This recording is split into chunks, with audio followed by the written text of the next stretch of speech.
Ever since I started building the roof, but more particularly since I started installing the roof tiles, I started getting the question of whether I was going to install gutters, eavesdrops, or not. And so I was quite curious what people would do. And so I posted the question to my audience as to what they would do. Gutters, eavesdrops, yes or no? And so the results are, I think, I didn't count, but it feels to me like the yes camp won. So there's more yes votes than no votes. Not by much, but I think there's more yes. And the yes camp has two main reasons, with the third one that comes out once in a while. Number one, by far, and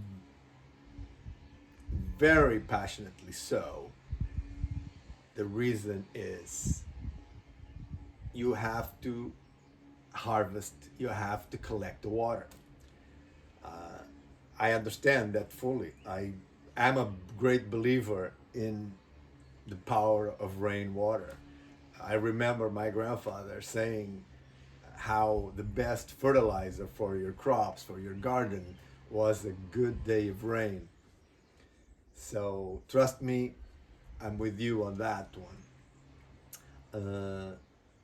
Number two was the potential for damage to the building, in particular to the foundation of the building. And once in a while, a question of maintenance, because when the water falls and hits the ground, it's going to splash and dirty the wall.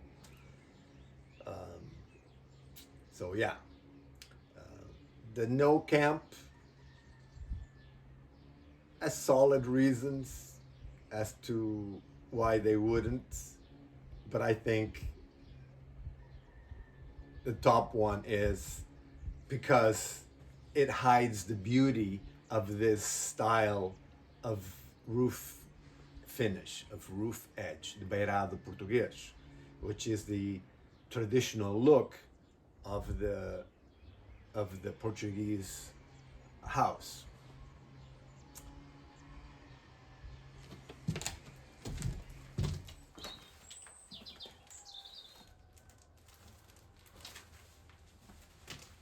So what it's going to be? Should I install the eavesdrops, the gutters, or not? I'm going to let you decide. And how am I going to do that? I'm going to go over the reasons for installing the gutters, because we need to consider whether installing gutters in this house, whether making that investment, if it's going to be an investment, if there's a benefit to that cost, because there's over 50 meters of perimeter that would take gutters, and even the standard aluminum troughs and downspouts of any color, let alone copper or anything more exotic, more beautiful, will cost a lot of money. It will be a significant percentage of the budget for rebuilding this house. So it's important for me to go over those reasons and see if it really is worth harvesting rain, collecting all the water from the rain, if there's any potential for damage to the building, or more in particular, the foundation of the building because of erosion caused by this wall of rain coming down next to the building.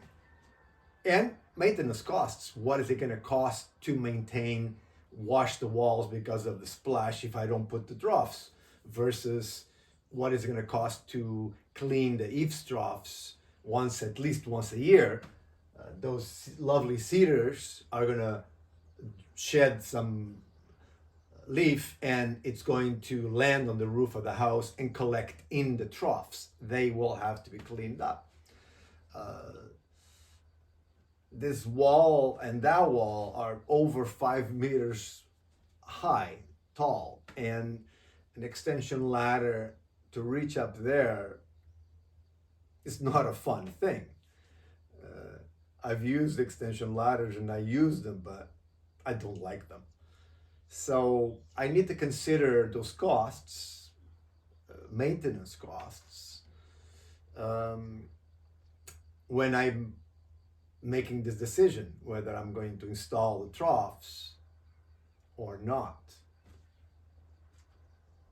So let's go over these, and then you will tell me, what do you think?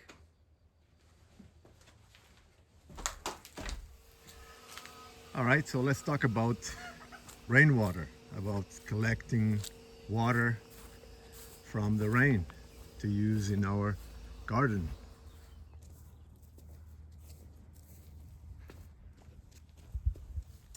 As I mentioned before, I'm a huge fan of rainwater for the garden, for the plants, for us. When I first started dreaming this up way back when, I always thought about harvesting all the rainwater that I could from all the roofs, from the house, from the outbuilding, from any roof I had. The idea was to move that water into the tank, into the water tank, into the irrigation tank. I thought about the irrigation tank also very early on. Today we are made very aware of the weather patterns and how important water management is. The thing is, I knew that our winters here are very wet, very rainy. This is a corner of the country where this microclimate provides us with an above average rainfall pretty much every year. It's always been. I remember being a little kid here, and the river Minho, overflowing, and you see it, and it was 4 times as wide. This is 1970s. So we've always had big rain winters, but always there's a lot of rain. The one thing I never really accounted for when I was planning this out is that in the summer here, it doesn't rain. The last 2 summers I've been here, you have no rain in 3 months. So when we most need the water for watering the garden in the summer, when the garden needs to be watered twice a day, there is nothing coming from the sky. Even if my holding tank, was full before the dry season started, in 2 weeks it would be empty. So I still need an alternative water source. And I've spoken about this in previous videos. You see, the stream here is very reliable. It runs 365 days a year, never dries. What comes out of the ground here never dries. So I came to realize that making the investment of capturing the rainwater and bringing it to the water tank wasn't worth it. That would not be something that I need to do. I could take the water somewhere else and be just equally fine. So I am no longer considering the collection of rainwater as a net positive benefit when considering the investment of installing eaves troughs on the house. But let's talk about the next point that most people would consider for putting eaves troughs on the house.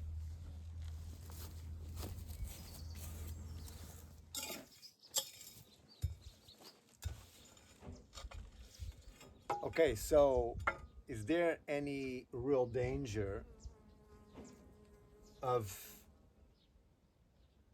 damage to the building, more particularly to the foundation, caused by the rainwater falling directly on the ground close to the building, any potential for erosion to the foundation? We can see here, this is where the new wall meets the old wall. From here, this way, is possibly over 200 years old. This is the cornerstone, the original cornerstone. This house never had troughs, never had gutters. So we can see what it's like. There's no damage. So I conclude quite easily that there is no potential for damage to the building or to the foundation going forward.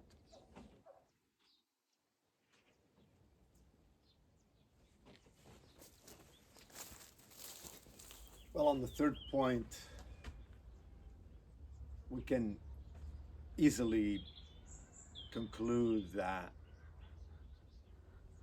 washing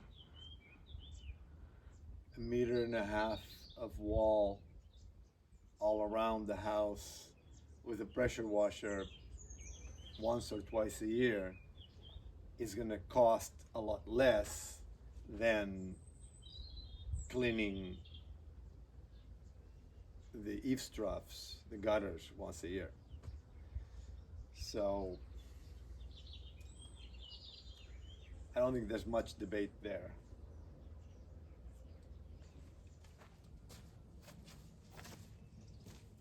All right, so if you didn't install any gutters on the roof and took the water out into your tank for the garden, and the water doesn't bother the foundation, you still have all this water coming down from the roof, falling on the ground around the house. It's 150 square meters or so of roof surface, more than that if it's surface really. You gonna have to, that water's, it's gonna be on the ground, it's gonna go somewhere. Yeah, absolutely, 100%. Still, if we consider the cost of building some French drains or some ground level in-ground troughs, which are fairly common here, of various sizes. There's 10 centimeters, 15, 20 centimeters with a metal grid. It's relatively inexpensive in comparison to troughs and gutters. And they're not really necessary everywhere. I still would bring the water away from the surrounding area of the house. I take it into the duck pond, much like the water from the lean-to and the outbuilding already is going.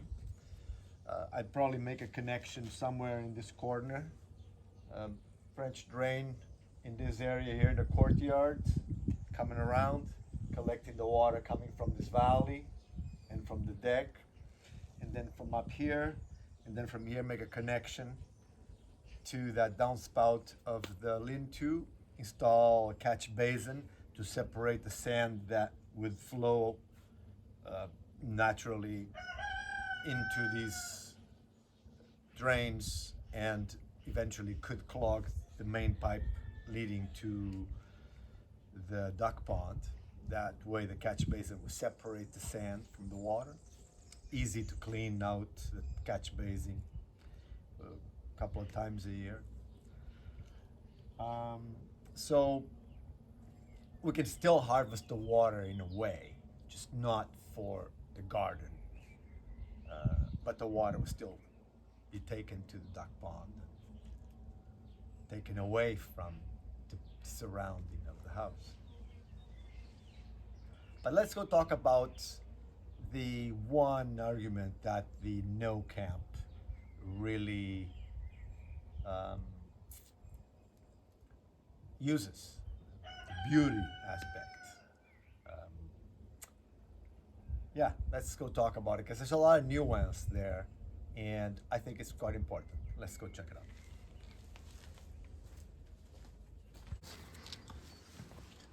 All right, so let's go over the tiles very quickly because this is very important. Here is the Beirado Português, what I've been installing here on the perimeter on the first row, okay? And this is what the rest of the roof is built with, okay? Now, the whole roof can be finished with these. It doesn't have to be finished on the edge with this. This is really to highlight what a traditional Portuguese house looks like, okay? So they're functional, but they are also decorative. They're not meant to take another row. Like you wouldn't be able to fit these next row on top of this and so on. This is comprised of the bica and the capa, okay? And they come in different lengths. This is a medium length. There's shorter ones and there's also longer ones, but the cost really varies with the length of these tiles, okay? Literally the next longer tile is almost twice what these ones cost. So again, you could finish the whole roof with these tiles. You don't have to use these to finish the perimeter of the roof. So we need to think that if you install these to make the house look very rustic, especially a stone house, to make it to show the original character of the house, then when you put in a trough, you won't be able to see that. You won't be able to really see this detail. If you were going to install troughs, pretty much finishing the roof with these would have worked just fine. Here you can see what the edge of the roof looks like when it's built with the same tiles as the rest of the roof. And here, just for comparison, you can see in the background the house with the Beirado Português showing with no gutter. And in the foreground, you have the lean-to with the gutter hiding the very edge of the roof. Okay, back where we started, back at the picture window. I think it's quite fitting since we were talking about the aspect of beauty. I personally think that when we surround ourselves with beauty, we benefit. Our soul benefits. We get to be more creative.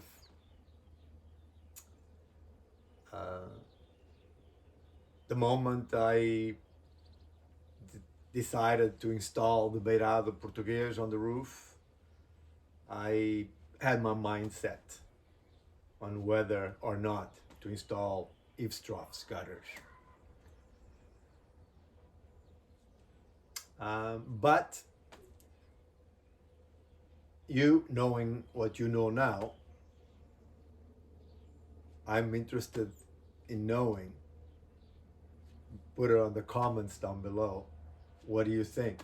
What do you think is best? What do you think I should do?